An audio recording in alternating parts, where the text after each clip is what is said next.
There's a lot of things if you come to Scranton that you would be like seeing Dunder Mifflin stuff or the iconic buildings that are in the opening sequence. But no, Dunder Mifflin does not exist. As someone who has the largest chamber of commerce in northeastern Pennsylvania, it is not a real business. I promise you that. That's the voice of Mari Podis, Director of Membership and Events at the Scranton Chamber of Commerce in Scranton, Pennsylvania, sharing what it was like for her community to be the setting of NBC's Emmy Award-winning sitcom, The Office. I'm Amanda Ellis, and you're listening to Livability Inside America's Best Cities, a brand new podcast for chamber, economic development, and talent attraction professionals. We bring you insights from America's most promising places on how your community can be a better place to live, work, and play.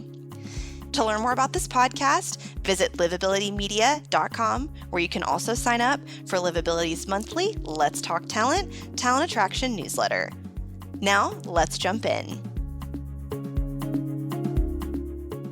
Mari, thank you so much for joining us today on the Livability podcast. We are really excited to hear from you on how The Office, show that we all know and love, especially those of us who work in the office world ourselves, and how the show has had a positive impact on real life Scranton, which is, of course, the setting of the show, and how it's impacted your local economy. I know that you were actually an official liaison for The Office, providing authentic local Yes. info and business products on the show. So I actually used to work for a chamber formerly myself, so I know it's a running joke in chamber world that you never know what you'll end up doing. Did you ever think that you would end up doing this, of all things? No, never in a million years, never knowing what is on the other end of the phone call when you answer your phone. Being at this Chamber of Commerce for 25 years, all of a sudden one day I get a call and some guy's asking me for a membership plaque, and I'm, the membership director because they have to build a set because they're going to do a TV show that's based in Scranton. So it was kind of the crazy start of a long, fun road of 9 years for us. So I know that most of our listeners are probably familiar with The Office, but just in case, can you just kind of briefly describe the premise of the show? Well, the premise it's basically an office that would be in anywhere America. The happenings and what goes on, people working in your middle America, office. Except this was a paper company, in Scranton. So that's the basic. It's just more the relationships and what happens. Scranton is really just the backdrop for it, but wound up playing a little bit bigger role in the end.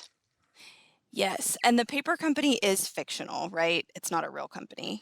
No, Dunder Mifflin does not exist. It I is, didn't think so, but no, everybody tries in one way or another. I'm pretty sure NBC Universal has that locked down on every copywritten way they possibly can, or Greg Daniels does. But no, there's a lot of things if you come to Scranton that you would be like seeing Dunder Mifflin stuff or, the iconic buildings that are in the opening sequence. People have taken upon themselves to put Dunder Mifflin signs on things to draw tourists to their location. But no, Dunder Mifflin does not exist. As someone who has the largest chamber of commerce in northeastern Pennsylvania, it is not a real business. I promise you that. so you talked a bit about that initially Scranton was just sort of this setting and that it ended up becoming a little bit bigger than that. So can you talk a little bit more about that? Yes. So Scranton, it really was just the backdrop. This is supposed to be like you could pick this show up and drop it anywhere, any city. And then in the beginning, when I got that original phone call and it was the prop master actually, Philip Shea, and he's like, we're building out this set and we need stuff, of course, was like, hey, sure, no problem. And he's like, can you send me more stuff? Like, what would you see? Like, you work in Scranton. What is in your office? Like, what kind of stuff would people have on their desks from Scranton and that kind of thing? So it became, okay, let's ship them a bunch of stuff that we have here. And then that, the first season was what, 6 episodes plus the first one. So it was like we just kind of built on it. And then it became the more people saw, like when they would get a script and the producers, everybody wanted a little bit more authenticity. So let's drop a name in there of a real business in Scranton. And then people really started picking up on it like, oh, that's a real business in Scranton. And the internet became powerful because actually, as the actors were on set in during season one, their computers were live and they were blogging before blogging was like really super cool and, a big thing to do. So it became an internet thing, but people were fact checking everything on the show. And the second there was a misstep of anything that wasn't in Scranton, it was called out like nobody's business. Like the Benihana episode. Like, I don't know, it's not called the Benihana episode. That's what we called it because it became like, there's no Benihana in Scranton. I'm like, well, I know that. I'm like, I told them use Osaka, but nobody No one really listened. listened to me.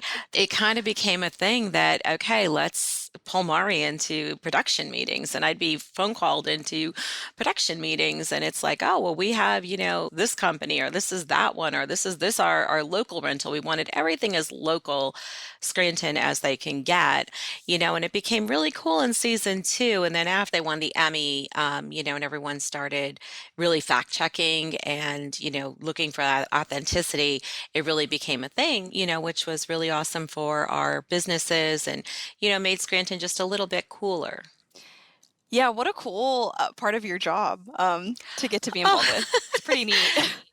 it became another full-time job that I technically wasn't paid to do, but I always believed I'm one of those dreamers, you have to, like in season one, it was really hard to get people to give me stuff to be on the show because nobody had seen the show. Nobody knew what it was. Even my own boss here at the chamber was like, they're going to make fun of us. Like a lot of people thought that it wasn't as easy as people might think in season one and two until they won the Emmy. And it was like, whoa, this could be something. Like I would always sell it to people like, hey, even the mayor, like, hey, we might be the next Seinfeld. Like, let's take a chance, because they want, of course, NBC Universal would want you to sign your life away to have your product appear on the show. And people really were hesitant and so worried that Scranton was going to get made fun of as that old coal mining town. So it was real interesting the dynamics of how it did happen and then became like this, it started building the momentum. And then once they won the Emmy, it was like, poof, everybody was like, I want to be on the show. I want to be on the show. And, it was bandwagon jumping like nobody's business. So it was a lot easier, but it was my job here as director of membership and events. It wasn't written into my job description, but it was just something I did on the hopes that it became like an unofficial membership benefit to be on, to possibly get on the TV show The Office. That's so cool. Well, and I see what you're saying because it's easy for us to look at it like now that we know what a success the show was and what the vibe was. It's so cool. But of course, on the front end, everyone didn't have all that context.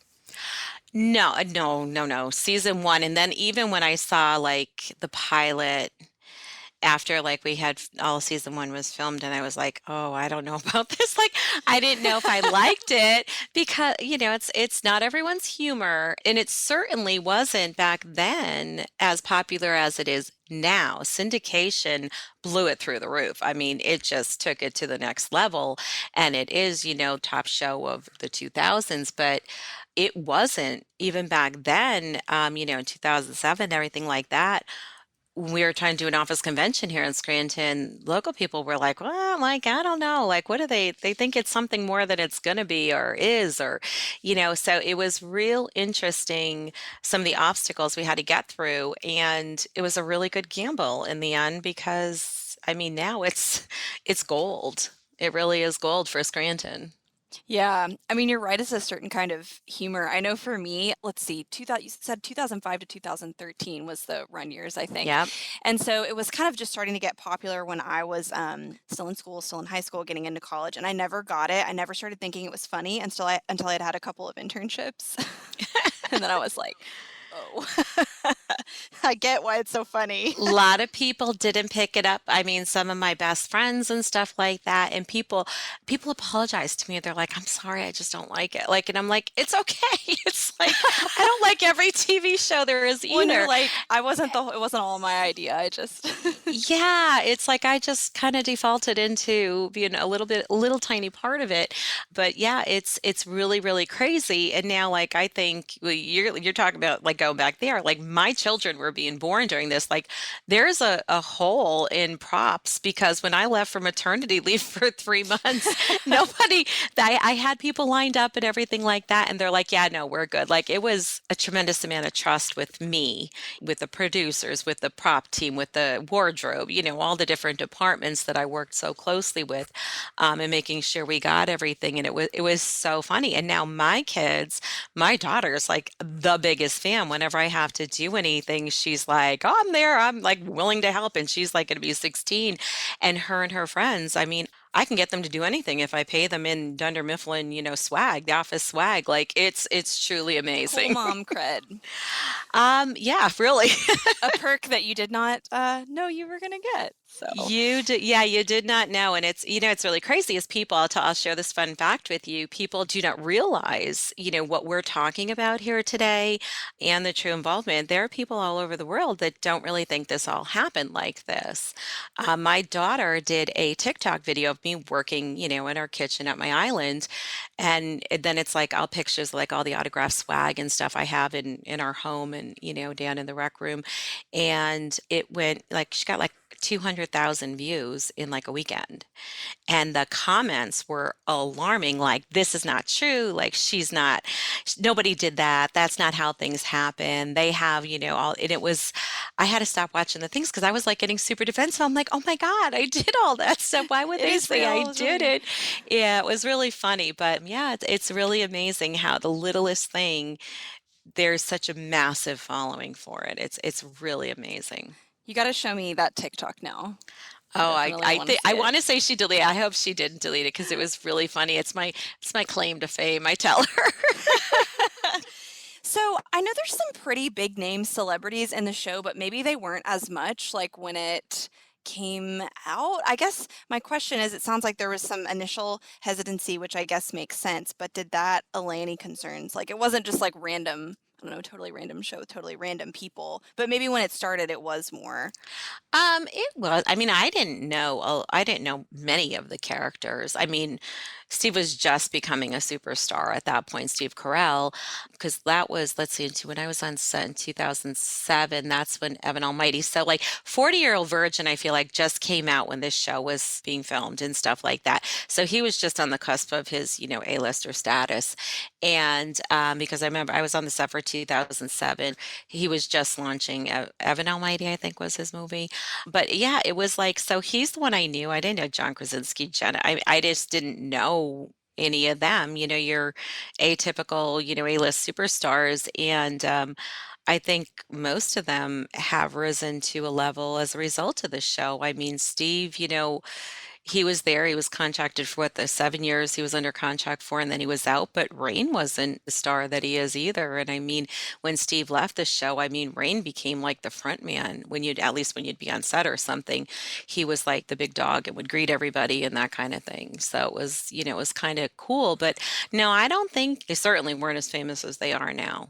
Gotcha. Yeah, I tend to be a little lacking on the pop culture knowledge front, so I was like, I'm probably not Yeah, the best person to judge that, but when they came to Scranton for the office convention in 2007, it was amazing. Like Greg Daniels, I remember him even saying, like, he didn't realize Craig Robinson's potential because it was a little crazy. The convention got a little nuts.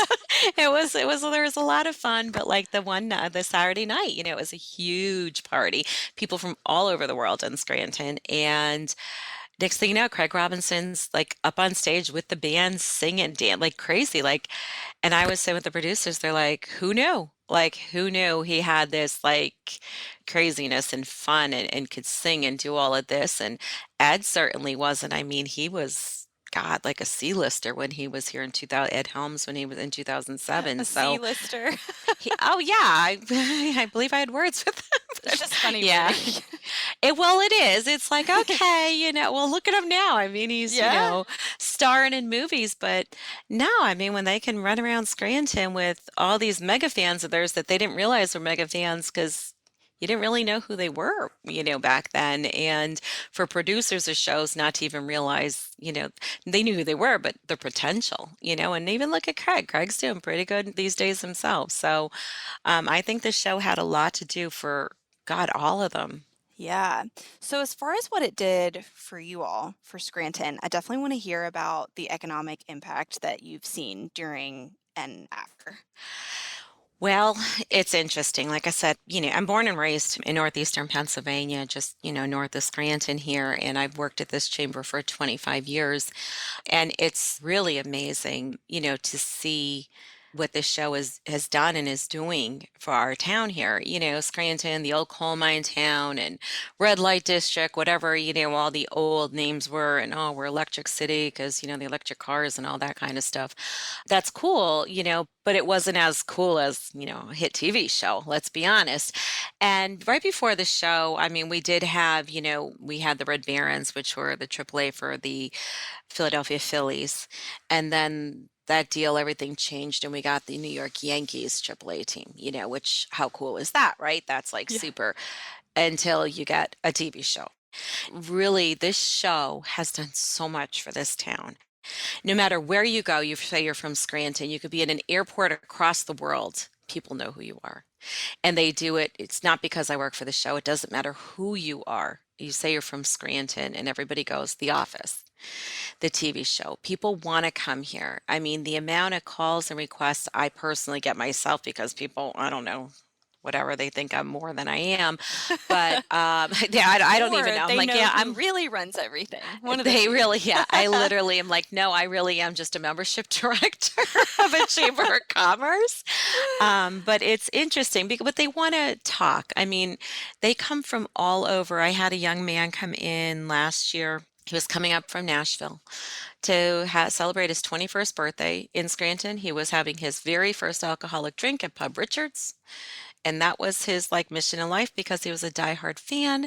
I mean, the kid's here on his birthday. Of course, I got to spend like, some time with him and his dad because I Of feel guilty. course. And, to someone like that, for me to talk shop and tell the secrets and, the little whatever, share my pictures, people love that. But the people like that are here every day now as a result. So there are dollars being driven in. I mean, the office convention was one thing, but then the wrap up party in the final season, I mean, that was insane. I mean, I don't even know how many people were there. But since the show ended, there are super groups of fans and they organize their own little conventions here in Scranton and they bring people from all over the world. That's awesome. It's like, oh, they drive me crazy. I love them, Yeah, but they drive me I crazy because know. they all like, oh, we got to call Maury Botus. And then they come in. I'm like, okay, what group are you guys? Oh, you're the New England group. Okay, you're the California group or Australia or wherever they're from because they come from all over the world. It is so crazy. But so it's never going to stop. People bring their work conferences and conventions here to have it in Scranton so they could because they'll do an office theme. People have their weddings in Scranton so they can have an office theme. Like you wouldn't believe how crazy. I can't say an office themed wedding is something I envision for my future, but That was last year. There was one and you can't even make it up. I couldn't make it up if I tried and they just love it. They love getting into the real world. We are a real city that doesn't have to be recreated at a theme park. yeah. This is their Universal. You know what I mean? Like nothing against Universal Studios, but you compare it to like a Harry Potter. They had to recreate it because it was a fictional world. We're really Scranton, and anybody who comes here, they fit in. They get it. You know what I mean? They don't have to worry, am I dressed right to go to Scranton? You're always dressed right to come to Scranton. You're always going to fit in Scranton, and people love that. They can go have, a drink at any of the, establishments, and they're going to fit in. And I think that's a comfort that brings the tourists, keeps bringing them back and making people want to be part of that. So it's really special, but this show has definitely had an economic impact on this city. Just knowing the businesses, and I like to keep my thumb on the pulse of the business community, especially our small businesses. What's going on, and I will tell you when there is something office themed going on. Boom, they come out of the woodwork. They come out of every orifice of the country, the world, to be part of it. We just had one of the nonprofits, an Office 5K, where They're going to run through, dress up as your favorite character, run through the streets. These people get crazy. They like dress head to toe in a character. And I'm like, my world, I'm like, I don't know, who does that? I'm like, oh, they're just nuts. I guess they're super fans of everything. I'm dying to know though what they did at this wedding to make it office themed.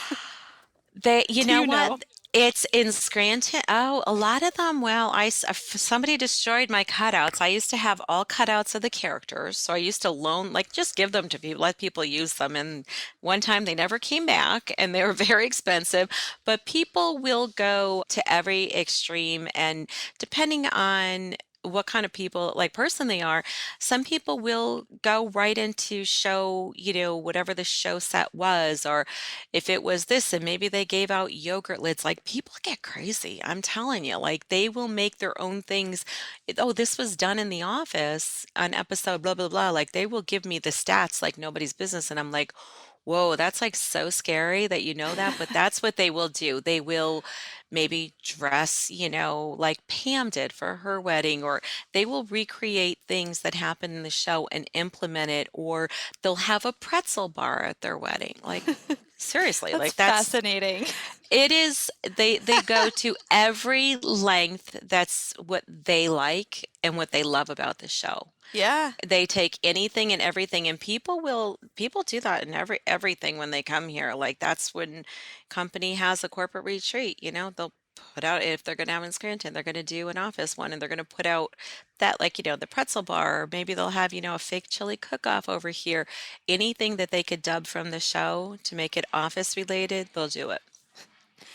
So, what advice would you have for other communities that might be apprehensive about embracing an opportunity like this? And I know you never know, of course, on the front end exactly how it's going to turn out, but what would you say?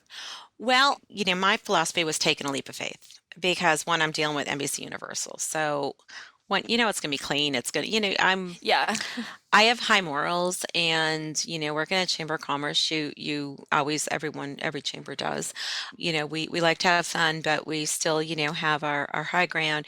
And I think anyone who would be looking at something like this, you want to try to know as much as you can about it and how your community can play off of it in the end, because that's what's really important. How, not necessarily monetize it, but what is it going to bring? That economic driver for your community is so very important. And in our case, I mean, they won the Emmy, and that was the key piece there. And it was just a leap of faith beyond that. And a lot of stars aligned for us, to because, like, with having someone like Greg Daniels at the helm saying, yes, let's do everything as local, where they could have just dropped, generic pizza names in, or generic this, or anything like that.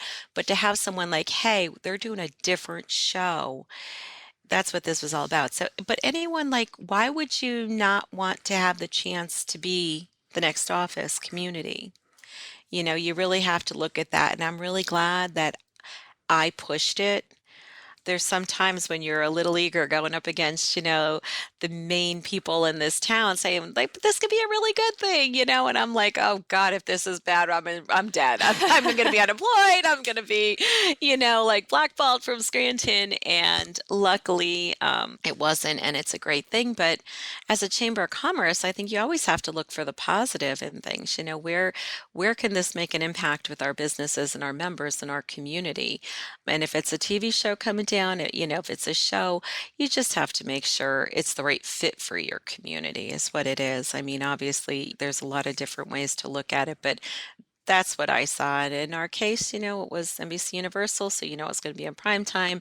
It was going to be semi-clean until I really started to see my daughter watching some of these, and I'm going, oh, sweet Jesus, there's more innuendos in this than I know what to do with. But I really didn't realize. You just don't know. But in the end, I hope they have the same luck. Yes. Well, it seems like it did an amazing job of bringing Scranton onto the radar and really putting out what's unique and cool about you all to a way bigger audience, which is really what we're all trying to do. So that is Yeah, we awesome. did. And they loved, what was really super nice is the appreciation the show and the producers showed for our businesses in this community in the end. It was great. All these businesses, they did get so much out of it. They still get everything, so much out of it. It's insane. But when they came in for the wrap-up party, I drove the producers around and they went and thanked the businesses that were major contributors that would just constantly send them merchandise like Wegmans and Garrity's and like, Gertrude Hawk, things like that. And we handed out Dundies to the businesses for their locations. So there were actually authentic Dundee Awards presented to businesses in Scranton by the TV show The Office and the That's producers so of the show. fun.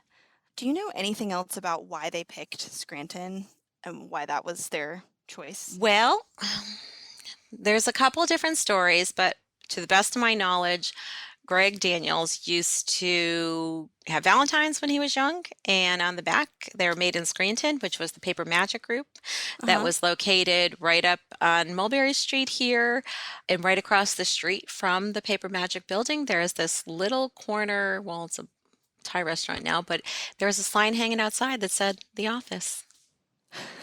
And What a it good was story. like it is a cute story, but Yeah. that's supposedly it, but it was the Valentine that made him select it. And it is, again, that average America that people love. When you look at the show, they are your average people. I mean, you Yeah. don't think of Hollywood, they're all beautiful people, right? But when you walk into an average office, people are average. And it's Yeah. okay. That's what the world is. Yep. For most of us, most of That's the most of us time, that it is. Absolutely, absolutely. Well, so I have to ask, do you have a favorite episode or a favorite funny moment from the show? Oh God, I honestly don't even know. There are probably my favorite would have to be the first time I was on set and I almost drove into the set when I was going to the location, not realizing it was because it's not on a stage studio, right, where they filmed it. It was actually like in an office park, right? So I'm in That fits the California, not theme. knowing. Yeah. Yeah, it really was. Like anybody could have drove up to where they'd filmed The Office. And I almost pulled into the filming of the episode, I think it was season 3, episode 1, where Steve's character Michael Scott hits Meredith, the rabies walk or whatever. Like literally I almost drove into the cars, like sitting there. It was like so funny. And I watched Steve do that scene like 40 times. And every time he jumped out of the car after he hit her, like he said something else. And you have to be quiet and not laugh. And it was like the funniest thing because he is an amazing actor to watch, like in Yeah. person. And he's such a sweetheart. He's such a nice guy. But it was like you never knew what was going to fly out of his mouth. And although I don't know if it's necessarily my favorite entire episode, it was just one that stuck with me. Like it was so cool to watch, actors in action and to see him and to have that ability to ad lib. They let him go on things because he really is good when he's on his own. You know what I mean? Instead of sticking, I mean, the ad writers are brilliant and stuff like that, but he was really funny. So I would have to say that one. And it was kind of, I think, at season 3, the start of something bigger for the show, for Scranton. It really was something special. Well, that is so cool for you and your chamber and Scranton and all of the above. Thank you so much for the insights and for sharing a little bit with us about it. That's almost all our time, but before we wrap up, I always wrap up our interviews by asking about a bucket list item that anyone who visits your city should be sure to do. So what do you think? It doesn't have to be office related, but it can be. Um, don't come to the Chamber of Commerce building. It's locked. I'm kidding. No, I think people do need to take a walk around the town, and I think that's important because we're only an 8-block downtown. People don't realize that. So you really could get some amazing architecture, but if you want something super cool, you need to go down in the coal mines because the coal mine tour, it's really remarkable. I mean, to go down there and it really makes you pause and appreciate, what generations, how they used to work years ago underground in these spaces. You understand a lot about the heritage and what people went through in our area. Yeah, I didn't know that's something you could do. That sounds really Oh, it's like, interesting. yeah, it seems like a ride at first, and then they're like, okay, now get out. Now you're going to walk through the coal mines, and you're like, Oh, it's cold down here. And then, like, it's all like propped up where you could see where men would be like in this narrow, 18-inch space digging coal out. And it makes my heart stop when I think about it. I've done it twice and literally my entire life because it makes you almost sad to think this is how they put food on their table. Yeah, these people's And livelihoods. there's still coal mining going on in the world, but in Scranton, that was the way of life. And they would be down there, for those 12 hours a day. And when you see it, it really does make you pause. So I think the coal mine tour, Steamtown is another one. The trains were, definitely another thing. We have a wonderful museum right here in downtown Scranton that connects to our marketplace. And again, that's within the downtown, footprint. So there's a lot of cool things, people can check out beyond the office. Well, those are some great bucket list items. So thank you so much for joining us on our show today, Mari. I know our listeners will be really excited to hear a little more background on a show that's probably made them laugh a whole lot. You're welcome. Thanks for having me. Thanks for listening to the Livability Podcast, where we take you inside America's best cities. At Livability, we highlight the unsung awesomeness of small and mid-sized cities across the country. We also partner with communities to reach their target companies and potential residents through digital content and print magazine programs. If you enjoyed this episode, please follow, rate, and review this show wherever you listen to podcasts. You can learn more about us at livabilitymedia.com. Have an idea for an upcoming episode? Email me at aellis@livability.com. Until next time, from Livability, I'm Amanda Ellis, sharing the stories of America's most promising places.